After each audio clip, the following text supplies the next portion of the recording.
Good day, students. Once again, we're going to continue from where we stopped in our last class. If you can recall, in our last classes, we have actually done invertebrates. Prior to now, in your elementary or O-level biology, you must have learned that there are vertebrates and invertebrates. But as we tend to go higher, we have come to know that there are vertebrates and there are chordates. The chordates actually contain the invertebrates and the lower classes that is between the vertebrates and the invertebrates called the protochordates. So today we are going to start with the phylum Chordata. Remember, this is your general biology class, Bio 101, and my name is Dr. Francis H. Ibadin of the Department of Biological Sciences. Once again, welcome to my class. First and foremost, the course code, like I said, is Bio 101, General Biology 1. So we'll go directly into our basic definition. The word chordata is derived from the possession of what we call a notochord. The notochord is actually derived from two words. The first one is noton, which means back, and the other one is chorda, which is chord, which is a back chord. Notochord is a structure possessed by all members of the phylum Chordata at one developmental stage or the other. What it means is that even though you cannot find most of the characteristics in a mammal, at a particular developmental stage of the mammal, for example, maybe in the embryonic stage, you would have found 1, 2, or 3, or all of these basic chordate characteristics. It may be in the larval stage or in the embryonic stage, like I said, or it may be throughout life in some organisms. So this is the basic appearance of the notochord. You find the notochord here, which in higher animals like the mammal is now represented by the vertebral column, which is our backbone that makes us stand erect. Then the nerve cord here is represented by our spinal cord. As you can see, we still retain the basic cord, the characteristic of the cord. It's just that the name has changed. For the notochord in higher mammals is now called the vertebral column, while the nerve cord is the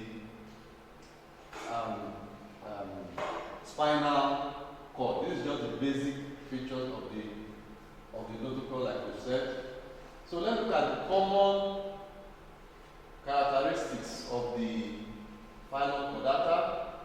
Number one is habit. Chordates are mostly free-living and none is strictly parasitic. What we mean by strictly parasitic is that it is possible for a member of the phylum Chordata to be parasitic, but it will not be parasitic throughout his life, throughout the duration of his life. Maybe at a particular period of his life, it can be parasitic. For example, I've forgotten the name now. There's one that normally attaches to fish in water. At a particular stage of its life cycle, it's parasitic in the fish, but at the latter stages, it is free living. We'll get to that very soon. Size and habitat. The largest animals in existence, which is the whale, is a member of the phylum Chordata. They are ecologically the most adaptable of organic forms and are able to occupy most kinds of habitats. You find them in the air in the form of birds, you find them in water in the form of fishes, you find them on land in the form of different animals that walk on their fours. Diversity. The phylum includes most animals familiar to most people. What it means is that members of this phylum are the ones we can generally see all over the place. Like your basic lizard, like your toad, frog, the bird you see when you go outside, they are all members of this chordates. Human beings are members and share other chordate characteristics with other chordates. The characteristics from which the phylum derives its name, which is notochord. Human beings have a notochord, which I said earlier on, which is now represented by the vertebral column or the backbone.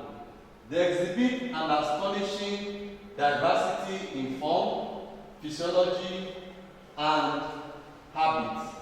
The phylum includes apparently unrelated animals such as the sea squirt and man. For example, if you see the sea squirt, you will not believe that that animal and man and the whale all belong to the same phylum because of the diversity in their morphology. Speciation, there are some 65,000 living chordates besides the fossil remains of many extinct forms. This is the basic diagram of generalized chordate.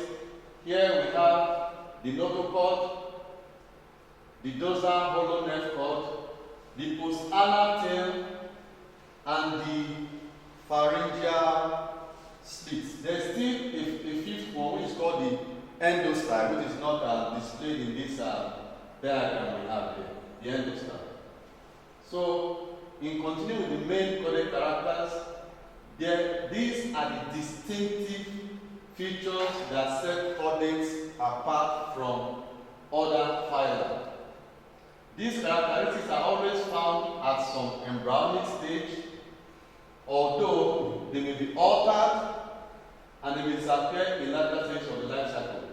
The features, the characters are number one, like I said, possession of a notochord, possession of a hollow dorsal nerve cord, possession of pharyngeal slit or pouches, possession of post-anal tail, and an endostyle.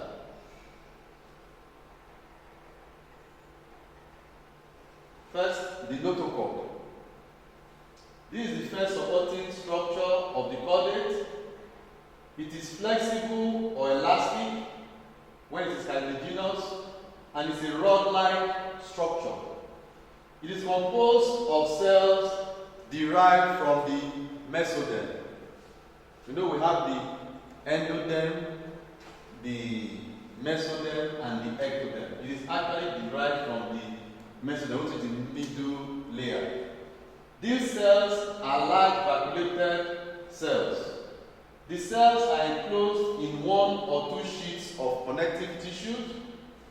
Where is the notochord located? It is located dorsal or above the alimentary canal or the gut. It is also located ventral or below the nerve cord, which is represented in mammals as the spinal cord. Variation in the structure of the notochord. In lower chordates, like the tunicates, the notochord persists throughout its life. In this lower form, the notochord is also derived from the endoderm. Like we said, we have the ectoderm, the mesoderm, and the endoderm. In higher chordates, except among the lower form, the notochord is more or less in the adult form replaced by the vertebral column, like I earlier said. The vertebral column is a segmented bony or cartilaginous structure that gives mammals their erect position, especially in bipedal mammals like human beings that stand erect. Functions of the notochord. It is the primitive internal skeleton. That is, it can bend without shortening, so it allows undulatory movement of the body. It serves as a rigid axis for muscle attachment.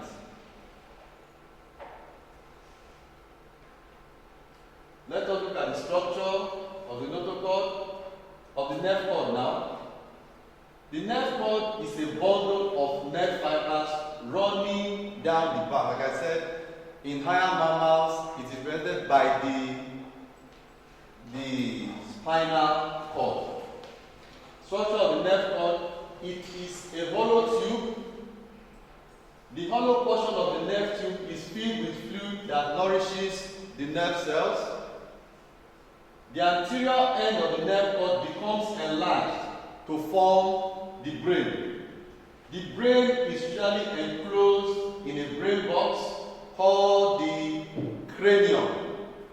The brain box is also called that is what houses our brains.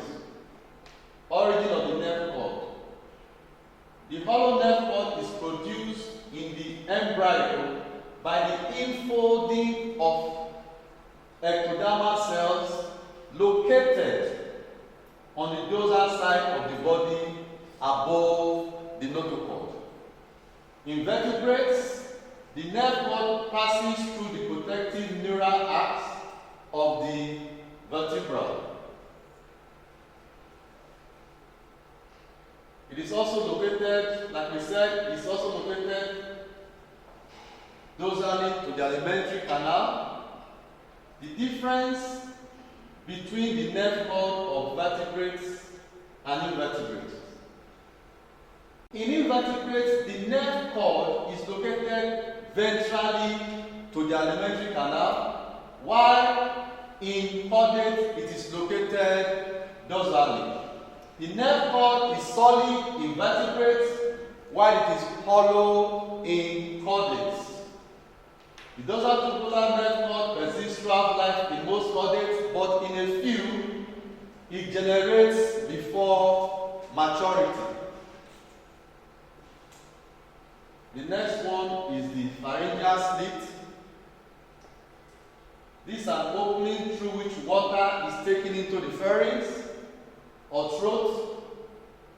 All vertebrates possess pharyngeal gill slits in early embryonic stage. In tetrapods are animals that walk on their fours. In tetrapods, the pharyngeal slits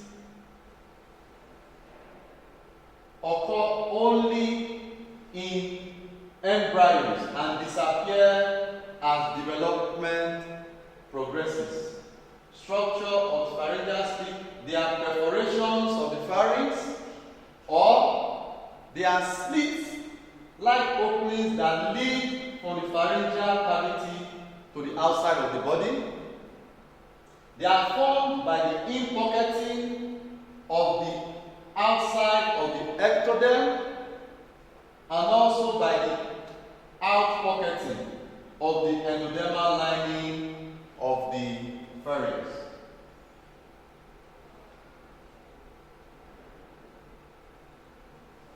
In protochordates, like I said, we have vertebrates and invertebrates. But as we tend to go higher, we now have vertebrates and chordates. The chordate is now divided into vertebrates and protochordates, whereby protochordate is now serving as the link between the invertebrates and the vertebrates. So like I said, in protochordates, the perforated pharynx originates as a suspension feeding apparatus. In aquatic chordates, it evolved into internal gills through which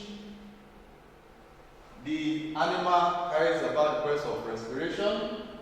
In tetrapods, they give rise to many different structures, such as eustachian tube, middle ear cavity, tonsils, and the parotid gland. Functions of the pharyngeal slits: for feeding, for respiration. An example is in fish. In vertebrates, for gaseous exchange, jaw support, and in the process of hearing. The fourth character of the five members of the phylum Chordata is the postanal tail. The postanal tail. This is an extension of the body past the anal opening it is added to the body behind the end of the digestive tract. That is, wherever the anus of the animal is, any extension beyond the anus is regarded as the post-anal tail. Unfortunately, in some mammals like man, it has become vestigial. It is there, but it is not well formed, so we do not really see it in human beings, except mostly in the embryonic developmental stage. Like we said, it has no cilium, no viscera, but extension of muscle, nerve cord, and the notochord. What's the evolutionary significance of the post-anal tail? It evolves specifically to propel the animal in water. Example is the tail fin of a fish. Its efficiency later increased in fishes with addition of fins. With the addition of fins in the fishes, the work of the post-anal tail was now enhanced further. Variations in the post-anal tail. The post-anal tail is vestigial and non-functional in humans as the coccyx. In most other mammals, it acts as a wagging tail, as in a dog or a cat. Function of the post-anal tail. It functions to envelop muscles or skeletal elements of the body, to provide propulsion force in various aquatic animals. It helps in balance in some terrestrial animals, like when you see a cheetah run down a prey. The tail serves as a rudder or uses it to balance itself while running. The endostyle, which is the fourth character of the chordate, it is an elongated sedated groove located on the ventral wall of the pharynx of the protochordate. It is also called the hypopharyngeal groove. It develops as thyroid gland, having the capacity to take up iodine, as is found in higher mammals like human beings. The functions include it aids in transportation of food to the esophagus.